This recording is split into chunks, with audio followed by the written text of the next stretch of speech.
नारद संचार आर्थिक समाचार के इस ताजा अंक में हमारे दर्शकों का स्वागत है। आज 4 अप्रैल 2023 है। 1 अप्रैल से नया वित्त वर्ष 2023-24 शुरू हो चुका है और इसके साथ ही बजट घोषणाओं पर अमल की शुरुआत भी हो जाती है। हमारे दर्शकों को हम बताना चाहेंगे कि वित्त मंत्री निर्मला सीतारमण ने 1 फरवरी को नए वित्त वर्ष का आम बजट पेश किया था और सरकार के स्तर पर कुछ संशोधन पेश करने के बाद संसद से यह बजट पारित हो चुका है। सबसे बड़ा बदलाव इसमें व्यक्तिगत आयकर को लेकर किया गया है। व्यक्तिगत आयकर की जो 2 प्रणालियां सरकार ने रखी हैं, उसमें बजट घोषणा के समय जो नई आयकर की व्यवस्था थी, उसमें 7 लाख रुपए तक की आय को कर मुक्त रखने का प्रस्ताव किया गया था, लेकिन बजट पारित करते समय इसमें मामूली संशोधन किए गए हैं और कर छूट को उतना और बढ़ा दिया गया है जब तक कि 7 लाख रुपए से ऊपर जितनी आय आपकी बनती है उस पर जो टैक्स बनता है, तो टैक्स की राशि और 7 लाख से ऊपर बढ़ी हुई राशि, जब तक टैक्स की राशि 7 लाख से ऊपर बढ़ी हुई राशि से ज़्यादा होगी तब तक आपको टैक्स से छूट होगी। तो इस लिहाज से 7,27,700 रुपये सालाना की आय पर कोई कर नहीं देना होगा। ये सुविधा नई कर प्रणाली में दी गई है और इसमें वेतनभोगी और पेंशन धारकों को 50,000 रुपये की मानक कटौती का भी लाभ मिलेगा। हालांकि जिन्हें पारिवारिक पेंशन मिलती है उनके लिए 15,000 रुपये तक का लाभ होगा। जैसा कि हमारे दर्शकों को पता है कि आयकर की गणना करते समय कई तरह के लाभ पुरानी व्यवस्था में आपको मिलते थे, जैसे कि निवेश, आवास भत्ता, बच्चों की ट्यूशन फीस, दैनिक और मासिक खर्चों पर मिलने वाली छूट। ये तमाम रियायतें पुरानी व्यवस्था में तो हैं, लेकिन जो नई व्यवस्था है जिसमें 7 लाख रुपये 7,27,700 रुपये तक की आय की छूट है, उस पर इस तरह की कोई रियायत आपको टैक्स में नहीं मिलेगी। और ये नई व्यवस्था में पुरानी जो व्यवस्था है उसमें टैक्स की दरें 5%, 20% और 30% हैं, जबकि नई व्यवस्था में 5, 10, 15, 20 और 30% ये रखी गई हैं। तो नई व्यवस्था में आपको दूसरी रियायतें नहीं मिलेगी, लेकिन टैक्स की दरें कमोबेश कम है, 5, 10, 15, 20, 30 हैं। और पुरानी व्यवस्था में तमाम तरह की छूट है, लेकिन जो टैक्स की रेट है वो 5 के बाद सीधा 20% है और 30% है। इसके अलावा नई व्यवस्था में जो सबसे ज़्यादा जो टैक्स के ऊपर आपको सरचार्ज देना पड़ता था, अधिभार देना पड़ता था, 5 करोड़ रुपए से अधिक की सालाना आय पर लगने वाले 37% अधिभार को भी घटाकर 25% कर दिया है। ये सुविधा भी नई व्यवस्था में दी गई है। सरकार अब नई आयकर व्यवस्था को ही मुख्य व्यवस्था बनाना चाहती है या मान रही है। हालांकि करदाताओं के समक्ष पुरानी व्यवस्था को जारी रखने का विकल्प भी अभी उपलब्ध है। पिछले वित्त वर्ष में हम अपने दर्शकों को ये भी बताना चाहते हैं कि इस साल जब आप अपनी रिटर्न भरेंगे, जो असेसमेंट ईयर 2023-24 के तहत जब आप जुलाई अगस्त में आप अपना रिटर्न भरेंगे, तो उसमें जो गणना होगी, जो आपके तमाम पूरे साल की कमाई की गणना होगी, वो पिछले साल जो टैक्स की दरें थी उसके हिसाब से होंगी। और पिछले वित्त वर्ष में नई और पुरानी दोनों व्यवस्थाओं में 5 लाख रुपए तक की आय को कर से छूट दी गई थी। और जो उसके बाद जो गणना होती थी, टैक्स रेट की गणना होती थी, जैसे 2.5 लाख रुपए तक की आय पर कोई छूट, कोई कर नहीं था। उसके बाद 2.5 से 5 पर 5%, 5 से 10 पर 20% और 10 लाख से ऊपर की आय पर 30% थी। वहीं जो नई टैक्स व्यवस्था थी उसमें 2.5 से 5 पर कोई 2.5 से 5 पर 5%, 5 से 7.5 पर 10% और 7.5 से 10 पर 15%, इस तरह की व्यवस्था थी। तो उसमें 5 लाख रुपए तक की आय करीब दोनों व्यवस्थाओं में उसमें छूट थी। तो उसके हिसाब से आपकी गणना होगी जो आप रिटर्न भरेंगे। ये नया वित्त वर्ष की जो 7 लाख रुपए तक, ये अगले असेसमेंट ईयर में या इस साल जो आपका एडवांस टैक्स कटेगा या जो आपके हर तिमाही जो आपका टैक्स कटेगा, वो इस साल के बजट के हिसाब से उस पर गणना होगी। अब हम बात करते हैं कि इस नए वित्त वर्ष की शुरुआत के साथ ही बजट में जो घोषणाएं उस पर अमल भी शुरू हो गया है। इसमें महिला सम्मान बचत प्रमाण पत्र के लिए जो है अधिसूचना जारी कर दी गई है। महिला अथवा कन्या के नाम पर जो 2 लाख रुपए तक की राशि आप 2 साल की अवधि के लिए रख सकते हैं और इस पर जो है बढ़ी हुई ब्याज दर से 7.5% की दर से आपको ब्याज दिया जाएगा। योजना के लिए अधिसूचना जारी हो चुकी है। कम से कम 1,000 रुपये और अधिकतम 2 लाख रुपए इसमें महिलाएं और बालिकाएं खाते में जमा कर सकती हैं। और ये भी सुविधा दी गई कि 3 माह के अंतराल में नया खाता भी खोल सकते हैं, यानी पहला खाता खोलने के 3 माह बाद दूसरा भी खोल सकते हैं। अधिकतम 2 लाख रुपए रख सकते हैं और 2 साल के लिए जो है ये 2 साल में परिपक्व हो जाएगा।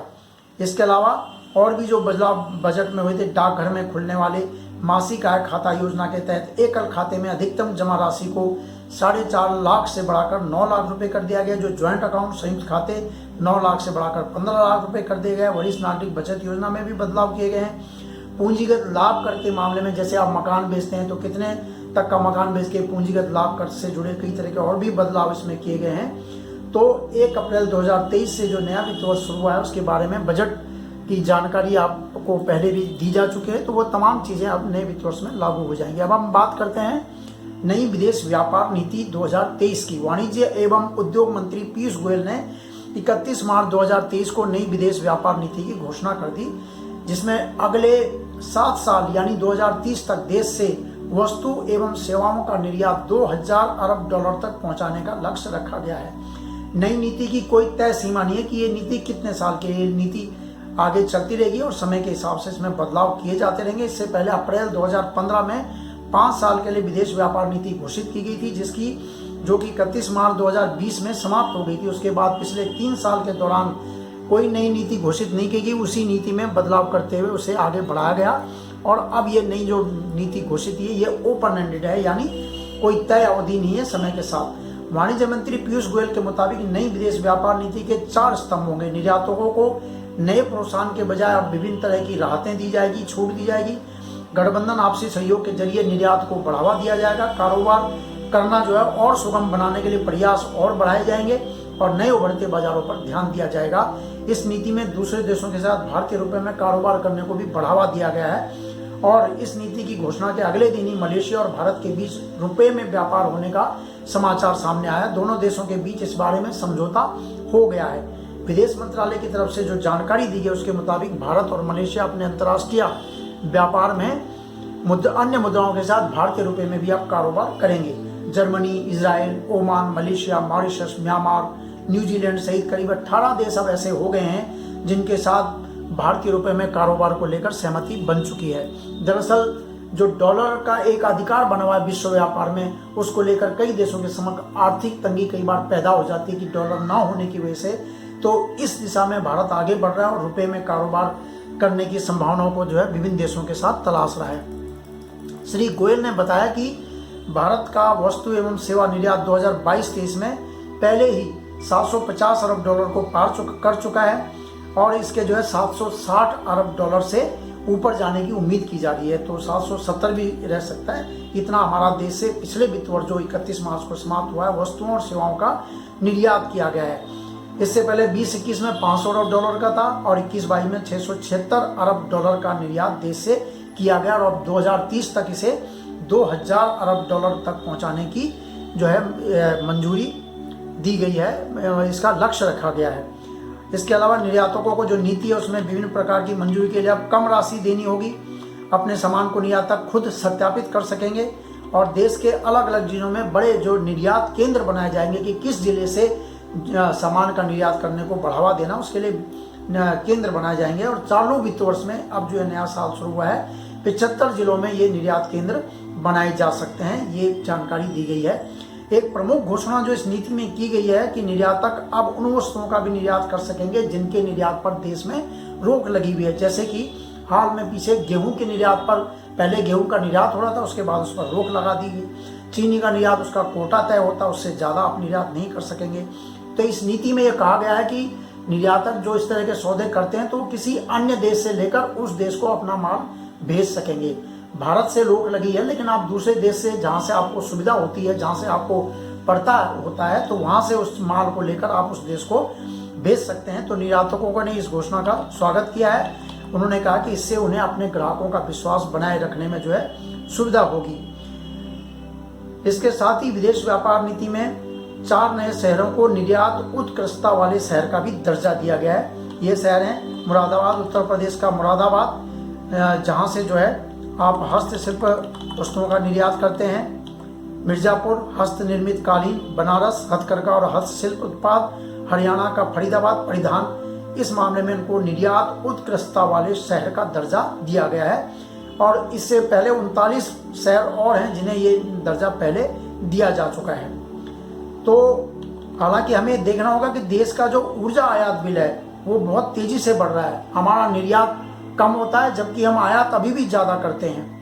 एक रिपोर्ट के मुताबिक देश में तेल, गैस, कोयला, एलपीजी, एलएनजी और अन्य उत्पादों का आयात जो है 2021-22 में जहां 180 अरब डॉलर था तो 22-23 में ये 260 अरब डॉलर के आसपास पहुंच चुका है और ये वृद्धि जो है करीब 44% की है। तो इस पर ध्यान देना होगा। हमें अपने आयात को किस प्रकार आयात निर्यात में संतुलन रखना है, ये देखने की बात है। अब हम बात करते हैं मार्च 2023 के महीने में जीएसटी प्राप्ति के क्या आंकड़े रहे हैं। सरकार ने 1 अप्रैल को ये जारी किए हैं कि मार्च 2023 में, जो कि पिछले वित्त वर्ष का आखिरी महीना था, 1,60,122 करोड़ रुपए का माल एवं सेवा कर प्राप्त हुआ है। ये अब तक किसी भी महीने में मिला दूसरा सबसे बड़ा आंकड़ा है। इससे पहले अप्रैल 2022 में सबसे ज्यादा जीएसटी देश को मिला था। लगातार 12 माह से जीएसटी प्राप्ति 1,40,000 करोड़ रुपए से ऊपर बनी हुई है और मार्च के महीने में ये 13% की वृद्धि इसमें दर्ज की गई है। पिछले वित्त वर्ष 2022-23 की अगर पूरे साल की, क्योंकि पूरा साल खत्म हो गया मार्च में, तो 18,10,000 करोड़ रुपए जीएसटी में प्राप्त हुए हैं। इस लिहाज से हर महीने जो 12 महीने रहे तो हर महीने 1,51,000 करोड़ रुपए का जीएसटी जो है प्राप्त हुआ है। जीएसटी में वृद्धि राज्यों के लिए भी जो है संतोष की बात है और केंद्र सरकार के लिए भी संतोष की बात है कि केंद्र सरकार को जिसमें राज्यों को जो क्षतिपूर्ति है उसमें ज़्यादा नहीं देना पड़ेगा।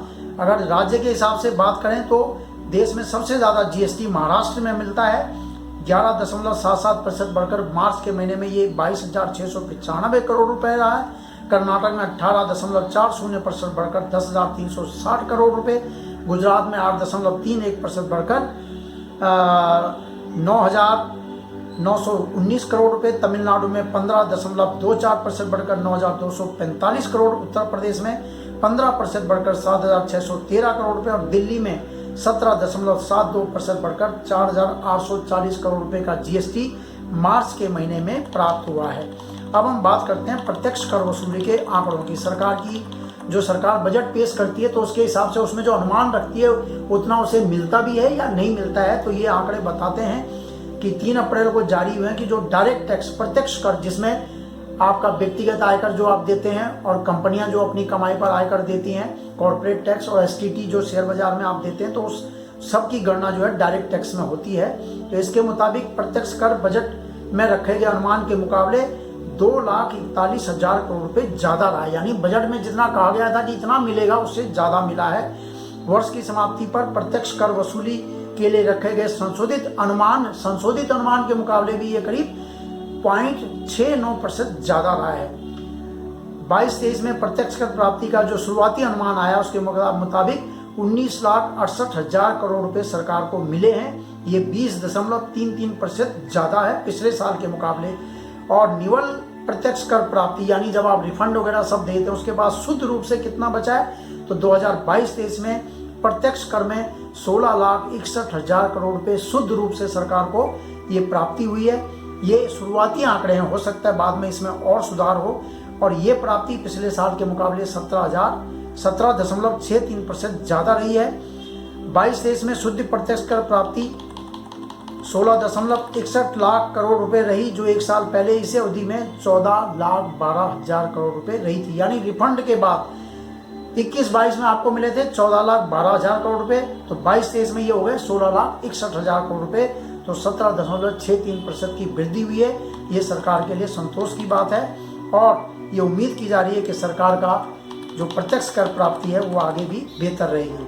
अब हम बात करते हैं कि जो मार्च का महीना है उसके आखिर में और अप्रैल के शुरुआत में भी हम देख रहे हैं कि उत्तर भारत के कई राज्यों में बारिश हो रही है, ओलावृष्टि हो रही है। इससे जो रबी मौसम की गेहूं की फसल है और सरसों की फसल है उस पर जो है बुरा असर हो रहा है। हरियाणा, पंजाब, बिहार, उत्तर प्रदेश के कुछ इलाकों में, मध्य प्रदेश में, इन तमाम राज्यों में रबी मौसम की फसल को लेकर कुछ चिंता पैदा हुई है और ये उम्मीद की जा रही है कि जल्दी ये वर्षा बंद होगी ताकि अप्रैल के महीने में सरकार की तरफ से रबी मौसम की जो खरीद सत्र है उसकी शुरुआत होगी।